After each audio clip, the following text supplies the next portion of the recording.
So when I went to see this movie and they had Ghostface on the screen and he was killing people, my friend leaned over to me and he told me, that's kind of just the embodiment of 2020 and 2021. I just thought it was funny, so I just thought I'd tell you guys that.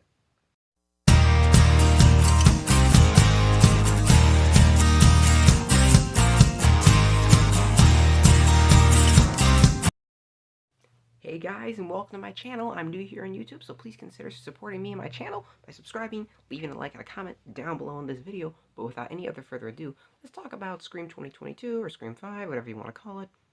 I think I'm just going to call it Scream 5 for this. So Scream 5 stars Jenna Ortega, Neve Campbell, David Arquette, Melissa Barrera, Courtney Cox, Dylan Minetti, and it's basically a continuation directly. It is not a remake, it is a reboot of the original Scream movie. So essentially, it's picking up years after those killings, and now there's a new set of killings with a new mystery surrounding it, and a new slasher, and new characters, but also a lot of the old characters, which, by the way, I'm happy to say, they treated them respectfully. Thanks, studio. I appreciate that. Directors of Ready or Not made this because obviously Wes Cramer's no longer with us, and he's not. He didn't, direct this movie.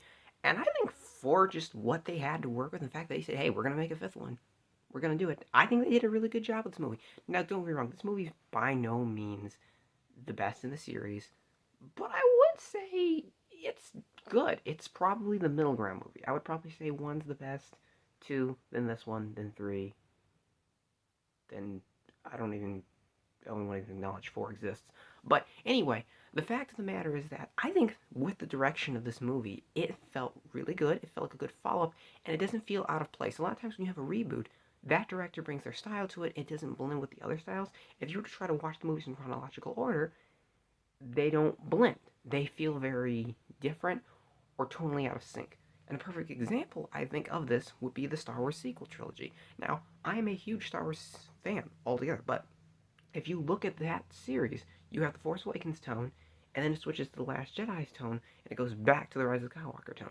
And it's not very even. It doesn't feel right. Another example of that would be James Bond. James Bond almost always has different directors, and whenever they change, you can see a massive difference. For instance, if you take a look at The World Is Not Enough, then Die Another Day, then Casino Royale, then Quantum of Solace, then Skyfall, there is a massive tonal change throughout all those movies in a row.